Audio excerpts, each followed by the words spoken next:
bem-vindos a mais um vídeo aqui deste canal. E o vídeo de hoje é um vlog de leitura, porque eu vou estar lendo livros colombianos. Eu decidi gravar esse vlog porque eu me inspirei em um vídeo visto no canal Edwards, eu acho que é isso, eu vou deixar o link dele aqui embaixo, é um canal gringo, e aí ele fez um vlog de leitura lendo livros árabes, e aí eu pensei, eu preciso fazer um vlog de leitura também desse tipo, lendo livros de outra nacionalidade, mas eu decidi começar aqui pela América Latina, e daí eu escolhi a Colômbia, isso porque tinha um autor assim que já me chamava a atenção, eu já tava afim de ler ele, mas também porque eu tive contato com uma colombiana, né, a gente virou amiga e tal, e daí isso me fez querer conhecer um pouquinho mais da cultura, da escrita, da literatura da Colômbia. E aí, pra isso, eu escolhi 3 livros de 3 autores diferentes, 2 deles estão em português e um deles, assim, vai ser um grande desafio porque eu vou ler em espanhol, mas é isso, qualquer coisa esse vlog, assim, fica com Deus e é isso. Só alguns recados, se você quiser entrar no nosso grupinho do Telegram, tem o link aqui embaixo, você pode acessar e tá por dentro, assim, das nossas conversas, dos nossos futricos. Por lá eu costumo compartilhar também alguns cupons de desconto, assim, de Submarino e da Amazon, alguma promoção que esteja rolando. E a gente conversa também sobre as nossas leituras, quando que vai ter live, sobre leitura coletiva, enfim, sobre várias coisas. E aí, se você quiser entrar, o link tá aqui embaixo. E eu faço live praticamente um dia sim, um dia não, lá na roxinha, o link tá aparecendo aqui na tela, se você quiser me seguir. Aí a gente faz streams de leitura junto e é bastante divertido.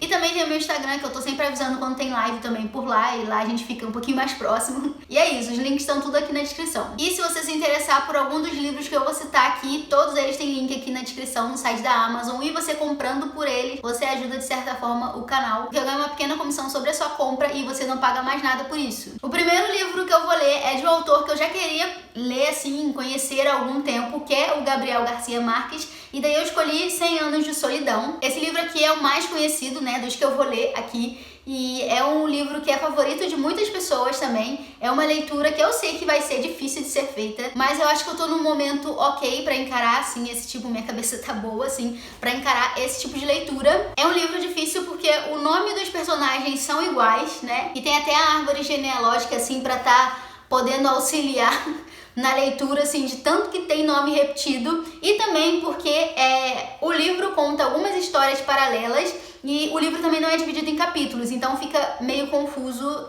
talvez essa questão, assim. Mas enfim, estou de cabeça aberta para encarar Gabriel Garcia Marques. Esse livro aqui vai contar a história de 7 gerações da família Buendia ao longo de 100 anos aí. Eu acho que vai ter bastante sofrimento, assim, né? Porque, tipo, são 100 anos de solidão, diz o nome do livro. Então, acho que vai ser uma leitura ok. Outro livro que eu vou ler vai ser no Kindle, que é o livro Angosta, do Hector Abad. É o livro que tem mais a ver comigo, assim, em questões literárias. Ele vai contar a história de um mundo distópico, assim, que é a cidade de Andes, que seria mais ou menos ali na Cordilheira dos Andes, né? E aí vai contar a história desse mundo distópico, onde a cidade é dividida entre ricos e pobres. E aí são 3 castas que tem nessa cidade e elas são divididas por muralhas. E aí esse livro vai focar mais em 2 personagens que moram dentro de hotel, que antes era um hotel, na verdade, agora ele é uma pensão. Então é basicamente isso que eu sei desse livro. E eu já vou pra esse livro, assim, sabendo e esperando, assim, né, ciente de que não vai haver uma revolução, assim, tipo Jogos Vorazes,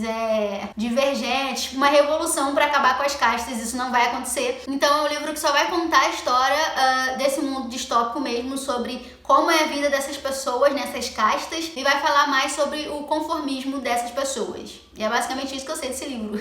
E o último livro que eu vou ler também é no Kindle, e esse sim vai ser um grande desafio, porque vai ser o único livro que não tem tradução aqui, então eu vou estar lendo ele em espanhol. É o livro Delírio, da Laura Restrepo. Esse livro vai contar a história do Aguilar e da Agustina. Eles são casados, e aí o Aguilar, ele faz uma viagem, passa um tempo fora, assim, de casa, daí quando ele volta, ele não encontra a mulher dentro de casa, e ele vê que tem alguma coisa estranha ali acontecendo, né? Algumas coisas fora do lugar e tal. E aí ele acaba percebendo que tem uma mensagem, tipo, na caixa postal, assim, do telefone, de um homem dizendo pra encontrar ele num hotel, que é lá que tá a mulher dele. E aí quando ele chega nesse hotel e encontra a esposa dele, ele vê que ela tá meio que num estado de choque, assim, que ela não chega nem a reconhecer ele, né? Que ela tá meio que num delírio ali. Esse livro vai contar, então, a história deles dois, né? De como eles se conheceram, como se casaram e tal. Mas também vai contar, narrar histórias de outros personagens, né? São São histórias paralelas, mas que no fundo estão interligadas, pra gente poder entender e descobrir junto com o personagem principal por que a sua esposa chegou naquele estado, né, no estado de delírio. Então esses foram os livros que eu escolhi pra estar lendo, 3 livros colombianos, um deles em espanhol, vai ser um grande desafio. Mas são livros que têm histórias que me chamam muita atenção, né? Um deles eu já queria conhecer e outros 2 eu acho que vai ser uma experiência muito boa. E talvez eu deixe Delírio por último, né? Porque vai ser uma leitura um pouquinho mais difícil, mais demorada.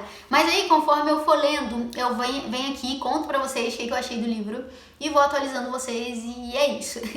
Vamos ler. Bom, eu terminei de ler então 100 Anos de Solidão, do Gabriel Garcia Marques. E eu só tenho um sentimento, assim, pra dizer, que foi alívio, sério. Eu não aguentava mais ler esse livro, de verdade.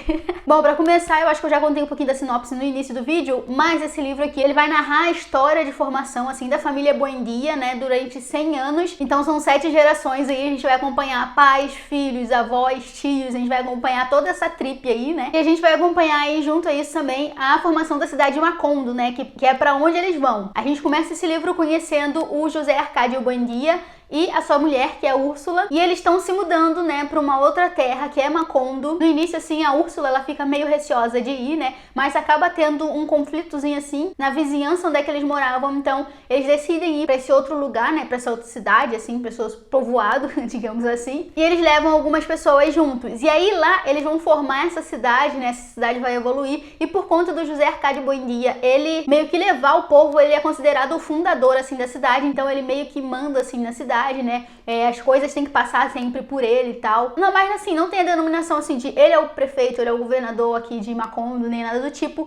Mas as pessoas acabam tendo um respeito pela família Buendia. Nessa parte do livro, assim, eu acabei enxergando uma analogia que o Gabriel Garcia Marques fez com Moisés, talvez, porque quando o José Arcádio Buendia e a Úrsula, junto com aquelas pessoas, assim, estão indo pra Macondo, eles têm uma passagem, assim, muito difícil até chegar lá no destino, tanto que eles ficam rondando, assim, no mesmo lugar durante alguns anos, acho que 4 anos, se eu não me engano, até conseguir finalmente chegar lá em Macondo. Então acho que isso foi, assim, uma analogia direta com Moisés, né? E aí é basicamente isso, a gente vai acompanhando a formação da família Buendia, né, tendo seus filhos, enfim. E aí até a página mais ou menos de 200 eu tava gostando muito do livro, tanto que eu tava arriscando que ele seria um favoritado. Eu tinha feito bastante marcações, na verdade eu fiz ao longo do livro algumas marcações, mas no início do livro eu tava apostando muito nele, eu tava gostando muito da história, tava acontecendo muitas coisas, assim. Esse livro, pra quem gosta de coisas do cotidiano, assim, acho que vai gostar bastante, né? Ele conta sobre a vida das pessoas, sobre a cidade, Macondo e tal. Tem muitas fofocas, assim, muitas intrigas, é uma história bem legal. Mas na página 200 mais ou menos, ou até um pouquinho antes, conforme a cidade vai crescendo, ela acaba sofrendo influências, né, da vizinhança, assim, né? E aí a política começa a ser uma questão, assim, incisiva dentro de Macondo. Então começa uma rixa ali de liberais e conservadores, e foi aí que eu comecei a deixar de gostar da história, porque focou muito nessa parte política, né, na parte de guerras, assim, de embates diretos, e aí a história acabou deixando de ser interessante, né? Além disso, conforme vão passando, assim, as gerações dos Buendias, né, os nomes começam a se repetir, tanto que, assim, o livro, ele tem a árvore genealógica, porque você vai se confundir. No início pode ser que não, mas depois começa a entrar muita gente, assim, na história, e são muitas gerações com os nomes repetidos, então acaba te confundindo bastante, tipo, conforme eu ia lendo, eu tinha que voltar, assim, mais ou menos a cada 10 páginas eu tinha que voltar e olhar, assim, quem realmente era que tava falando, e a gente acaba tomando como base, assim, mais ou menos com que pessoa ela se relaciona, pra gente poder saber quem ela é, né? Porque como os nomes são iguais, a gente acaba assim, ele que é casado com tal pessoa, agora eu entendi de quem que ele tá falando realmente. Então os nomes vão se repetindo nessa história, mas também as histórias vão se repetindo. Então isso acabou sendo um pouco cansativo pra mim, porque, tipo, aconteceu uma coisa com o personagem, chegava em outra geração, assim, e acontecia a mesma coisa. E aí outra geração e acontecia a mesma coisa. Então as histórias foram se repetindo conforme os nomes iam se repetindo, né? Até que no final do livro a última geração percebe, assim, que as coisas realmente vão acontecendo conforme as outras gerações. Mas eu achei muito legal, apesar de tudo, assim, apesar do livro ter sido cansativo e ter focado muitas vezes na parte política em si, foi uma história legal, foi muito interessante ver a relação que as pessoas tinham de respeito com o José Arcádio Buendia, né? Porque ele que fundou a cidade, né? E ele respeitava todos os cidadãos, apesar de tudo. Digamos que ele não deixava, assim, o poder subir a cabeça. Eu gostei muito disso de ver no livro. Então a família Buendia, conforme passavam as gerações, eles ainda eram respeitados. E mesmo assim, às vezes os filhos cagando com tudo, sabe? As pessoas ainda respeitavam por ele ser um buendia. Então foi muito interessante ver a parte, assim, da parte política, de guerras, né? Porque as pessoas tinham tanto ódio, assim, por determinado partido, assim, né? Que acabavam se tornando aquilo que eles tanto odiavam. Tanto que tem uma fala da Úrsula, né? Que é assim, que assim, a Úrsula foi a pessoa mais sábia de toda a história, né? Então tem uma fala dela que ela fala pro filho dela, ela fala assim: o que me preocupa é que de tanto odiar os militares, de tanto pensar neles, você acabou sendo igual a eles. Então a Úrsula, ela dava bronca nos seus filhos, mesmo eles sendo seus filhos, né? Então, chegava um momento que ela falava assim: olha, não é porque você é meu filho que eu vou passar pano pra você, entendeu? É tipo, ainda mais porque você é meu filho que eu vou te cobrar, que eu vou puxar a tua orelha e não vou deixar você fazer esta cagada.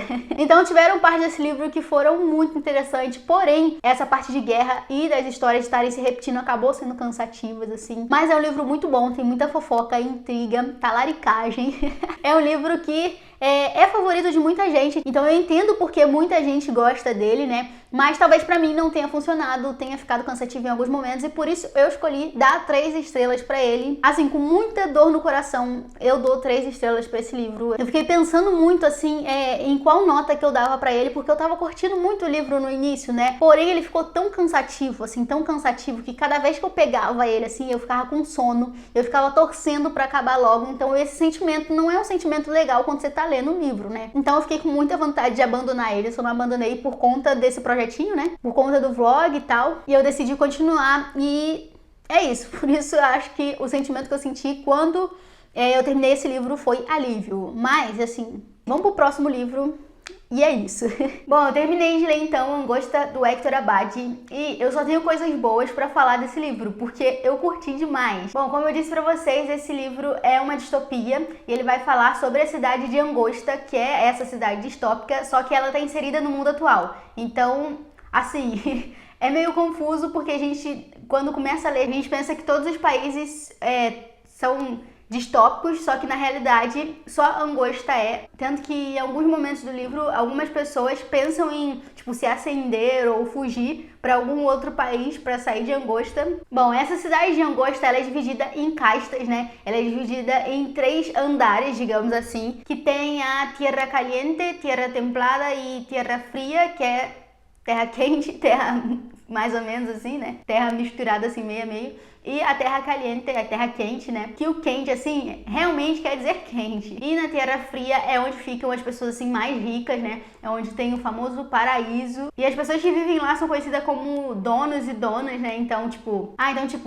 você é a dona, então, né, já sabe que você é rica. Só pelo jeito da pessoa se comportar e se vestir, a gente já sabe que ela é uma pessoa que mora em terra fria. E no livro essas castas, elas também são descritas pela letra inicial de cada terra, né? Tipo, tem T, F e C, que é tipo fria, templada e caliente.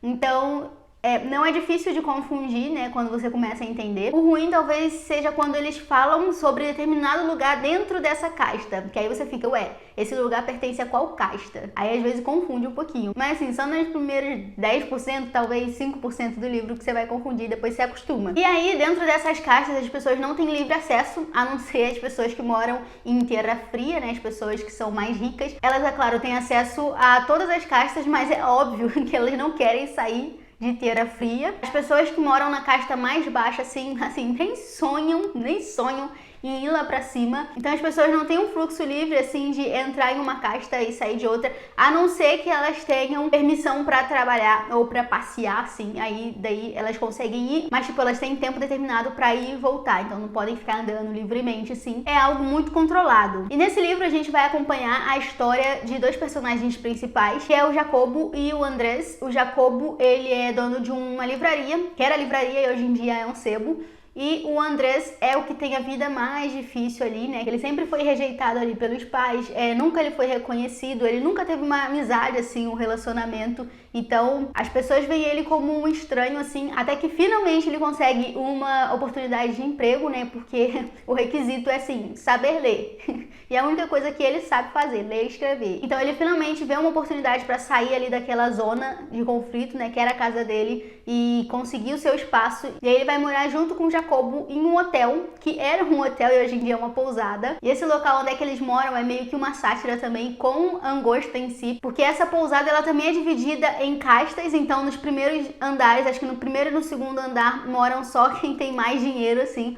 Nos andares do meio é quem tem mais ou menos, e nos andares de cima, assim, que é o terror. Tipo, são muitos quartos, muitas pessoas e só tem um banheiro, todo mundo tem que dividir o mesmo lugar. E esses últimos andares são conhecidos como galinheiro, pra você ver, assim, o jeito que é. E aí eles moram lá, claro que o Andrés ele mora no andar mais de cima e o Jacobo ele mora nos andares mais de baixo. E aí a vida dos dois vai se cruzar, assim, né? Porque vai acontecer algumas coisas que é o que vai levar a trama em si do livro, né? Eu não esperava que essa história fosse levar para esse caminho, na real. Eu pensava que só ia mais contar como que ia ser a vida das pessoas que moram em Angosta, mas acontece uma coisa, assim, que deixou o livro muito mais interessante. E também tem a relação do Jacobo com a filha dele, né? Porque o Jacobo, ele é divorciado e a mulher dele mora em Terra Fria, né? Na casta mais alta, assim, mais rica, e a filha acabou ficando com ela. Então ele só vê a filha, tipo, uma vez por semana.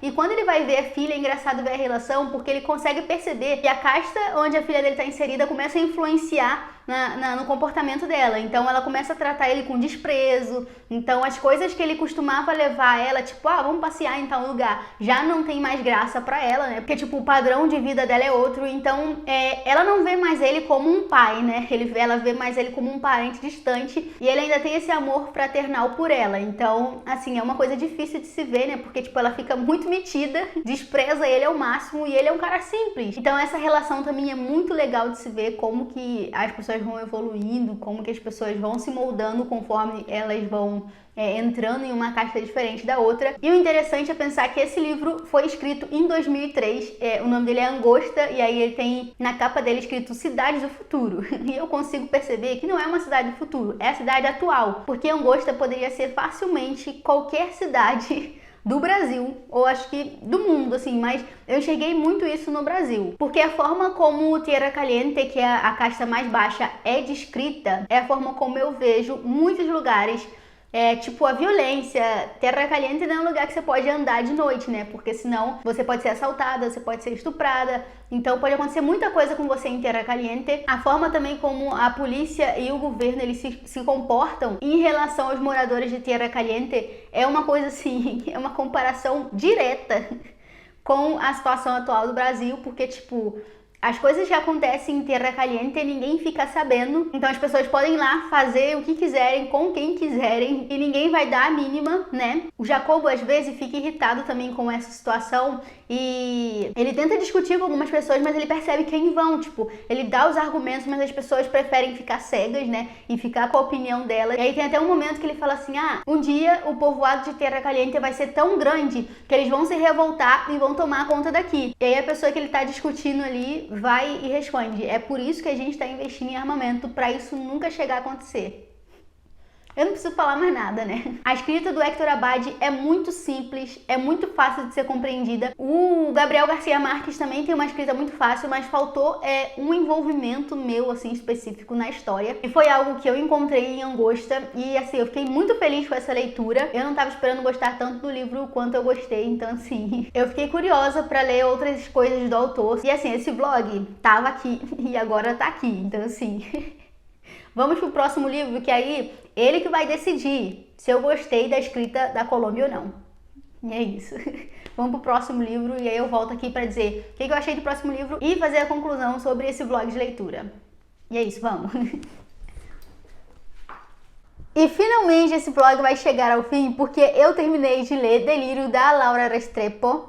E eu gostei. Esse livro eu achei que seria um grande desafio pra mim, e foi de certa forma, né, porque ele é em espanhol. Eu disse pra vocês que ele não tinha tradução aqui pro Brasil, mas pesquisando depois eu descobri que ele tem. Ele foi trazido pro Brasil pela editora Companhia das Letras em 2008, só que é um livro assim que eles não produzem mais, então você só vai encontrar ele em sebos, né, livros usados pra comprar se não encontra ele novo. Na Amazon tem ele vendendo usado, então se essa história te interessar, tem um link aqui na descrição, você pode acessar. Bom, Delírio vai contar a história do Aguilar e da Augustina, eles são casados, né, há algum tempo. E a história começa com o Aguilar tendo que fazer uma viagem de 4 dias. E aí a Augustina insiste muito pra ele não ir. Ele fala, eu vou. Aí ela fala, então me leva junto. Aí ele fala, não, você não vai, eu vou sozinho.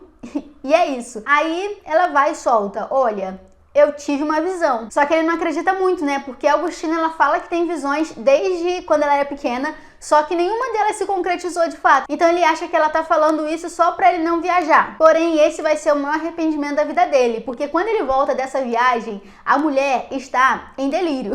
Ele encontra ela num hotel e ela tá assim, em estado de delírio mesmo, porque ela não reconhece nem ele, né? Então ela tá meio assim, né? E aí a história vai se desenvolver baseada nisso, né? Pra gente tentar descobrir o que levou a Augustina a ficar naquele estado. E pra isso o livro é narrado em algumas perspectivas diferentes, né? Tem o ponto de vista do marido dela, né?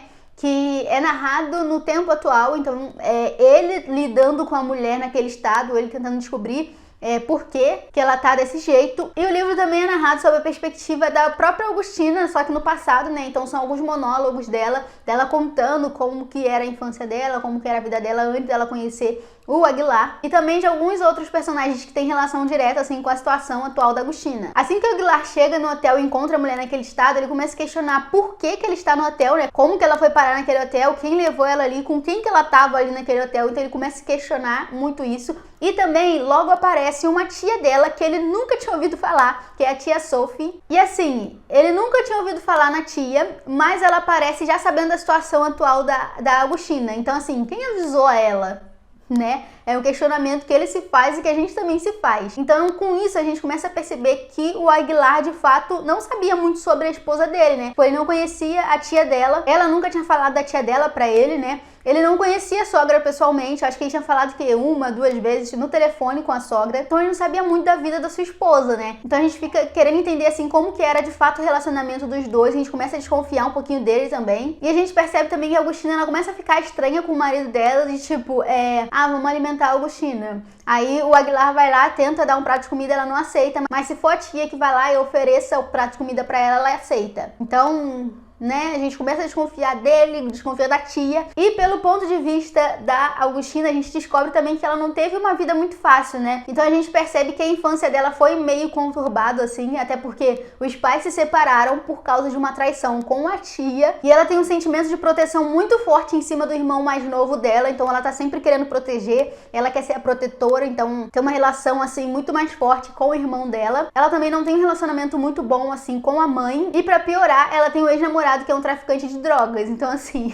Augustina, querida, dá pra gente entender porque você tá nesse estado. Então assim, tem muitas pessoas pra gente desconfiar, tem muitos segredos que são revelados ao longo do livro, e essa história me lembrou muito a Paciente Silenciosa, porque tipo, os segredos dela, a vida dela começa a ser revelada aos poucos, só que ela não fala, ela não se manifesta. Então me lembrou muito esse livro Delírio, por isso que foi um ponto que eu gostei bastante. E pra esse livro dar nota foi muito difícil, porque tipo, eu queria dar 4 estrelas pra ele, só que eu dei 4 pra Angosta, que foi o livro que acabou mexendo mais comigo do que Delírio. E eu também não queria dar 3 estrelas e meia, porque seria uma nota muito baixa. Então, o que eu faço? No Scooby não dá pra dar, tipo, 3,7, 3,8. Então, assim, pra vocês aqui que a gente é, assim, amigo, que a gente é íntimo, a nota é 3,8, ok? Mas no Scooby vai estar 3,5, mas, assim, só quem viveu sabe.